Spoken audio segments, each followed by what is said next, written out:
பதட்டமாவாதீங்க. மலையை பத்தி பேசினா மணலை பத்தி பதட்டம் பார்த்தீங்கன்னா தைரியமா பேசுறேன், எனக்கு ஒன்றும் பிரச்சனை இல்லை. புரியுங்களா? நான் எந்த கட்சி பேரையும் பேசல, எந்த கட்சியை பத்தி நான் பேசல, எந்த கட்சி பேரையும் பத்தி பேசல, எந்த கட்சி பேரையும் பேசல. பொருளாதார கொள்கை தமிழக வெற்றி கழகத்துடைய புதிய ஆட்சி, எங்களுடைய முதல்வர் என்ன செய்ய விரும்புகிறாருங்கிறத நான் பதிவு பண்றேன். அதனாலதான் எந்த கட்சி பேரும் சொல்ல. எனக்கு சட்டசபையோட ஸ்பீச் எப்படி பேசணும்னு ஸ்பீக்கர் அவருக்கு கத்து கொடுத்திருக்கிறாரு. அதனால அதுக்கேற்ற மாதிரியே நம்மளும் பேசுவோம். அமைச்சர் அவர்கள் நம்மளும் அந்த வாழைப்பழத்துல ஊசி இறக்குறாங்களா அதுமே நம்மளும் பேச கத்துக்குவோம். ஓகேவா? அப்ப இந்த பொருளாதார கொள்கை எப்படி இருக்குன்னா, அரசுடைய அதிகாரத்தை வந்து, அதாவது தேர்தல் வெற்றி பெற்று வந்த பிறகு நிறைய பேர் சொல்லுவாங்க என் பேர்ல ஒண்ணுமே இல்லை, ஆனா அவங்களுடைய குடும்பத்தில் இருக்கவங்க பேர்ல மெடிக்கல் காலேஜ் இருக்கும், இன்ஜினியரிங் காலேஜ் இருக்கும். இது எல்லாம் எங்கிருந்து வந்துச்சுன்னா, இந்த மாதிரி மலைகளையும் இந்த மாதிரி மைன்ஸ்லையும் பினாமிகளை போட்டு, அதுல இருந்து சட்டம் சொல்லுது 10 அடி எடுக்கணும்னா 50 அடி கல் எடுக்கிறது, 50 அடி இடத்துல 200 அடி கல் எடுக்குது. என்னென்ன ஃபைன் போட்டுக்குவாங்க. கூடு சீக்கிரத்தில் முதலமைச்சர் பண்ணுவார், எல்லாத்துக்கும் ஃபைனும் போடுவாரு, கைதும் பண்ணுவாரு, எல்லாமே நடவடிக்கை இருக்கும். ஆனால் என்ன சொல்ல வரேன்னா,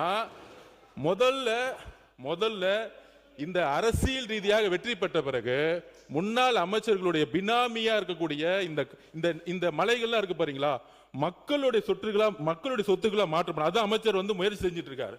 அப்படி பண்ணும் பொழுது சீல் வைக்கும் போது என்ன ஆயிடுதுன்னா, செயற்கையா ஜல்லியையும் மற்ற ரா மெட்டீரியலையும் அவங்க முடக்கிறாங்க. ஏன்னா யார் கண்ட்ரோல் இருக்கு? இந்த மலைகளும் இந்த ஜல்லியும் இந்த மணலும் யார் கண்ட்ரோல்னா, இன்னைக்கு பழைய முறையில் யாரெல்லாம் இருந்தாங்களோ அவங்க கண்ட்ரோல் இருக்கு. இவர் சீல் வைக்க போனா உடனே சல்லி கிடைக்காம பார்க்க, அப்ப ரேட் ஏறுது. உடனே இங்கிருந்தே நிறைய பேர் மெம்பர் சொல்றாங்க, நீங்க சீல் வைக்கிறதுனால ஜல்லி ஏறுது, மணல் விலை ஏறுது,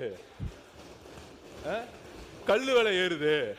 அதாவது ஆட்சியில் இவங்க தான் இருப்பாங்களாம், அதுக்கு லைசன்ஸ் கொடுக்கறது இவங்க தானா, மைன்ஸோட லைசன்ஸ் கொடுக்கறது இவங்க தானா, அவங்க குடும்ப உறுப்பினர்களும் தொழில் பண்ணுவாங்களாம். ஆனா ஆதாரம் இருந்தா சொல்லுங்க. மாண்புமிகு அமைச்சர்களே, முதல் இந்த பினாமியை பிடிச்சி உள்ள தூக்கி போடுங்க. அங்க அடிச்சா யாரு குரல் கொடுக்கறாங்களோ, அங்க அடிச்சா யார் எந்திரிச்சு பேசுறாங்களோ அங்கதான் ஆதாரம் இருக்கு. மக்கள் மன்றத்து முன்பு நாங்க ஆதாரம் கொடுத்துட்டா போதும், யாரையும் ஜெயில தள்ள வேணாம். எந்த தேர்தலையும் யாரெல்லாம் பினாமி நிறுவனங்களை உருவாக்கி மைண்ட்ஸை கண்ட்ரோல் பண்ண எந்த தேர்தலையும் அவங்க ஜெயிக்கவே முடியாது.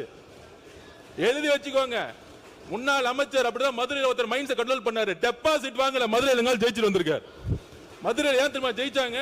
முன்னாள் அமைச்சர் மதுரையில் எல்லா மைண்ட்ஸையும் கண்ட்ரோல் பண்ணாங்க. அதனால தான் அவர் இன்னைக்கு சட்டசபைக்கே வர முடியல. இதுதான் மக்களுடைய தீர்ப்பு. எப்பொழுது மக்களுடைய சொத்தை தன்னுடைய பினாமி நிறுவனங்கள் மூலம், தன்னுடைய குடும்ப நிறுவனங்கள் மூலம் கைப்பற்றாங்களோ, மக்கள் தேர்தல் அரசியல தூக்கி எறிவாங்க. எழுதி வச்சுக்கோங்க. இதுதான் புதிய அரசியல். நாங்க ஒரு மைண்ட்ஸை தொட மாட்டோம், நாங்க மணலை தொட மாட்டோம். எல்லா சொத்துக்களையும் மக்கள்கிட்ட கொண்டு போய் சேர்க்க வேண்டியதான் அமைச்சரோட பொறுப்புன்னு முதலமைச்சர் சொல்லி இருக்கிறார். அதுக்காக தான் நாங்க பண்ணிட்டு இருக்கோம். அதனால மாண்புமிகு பேரவை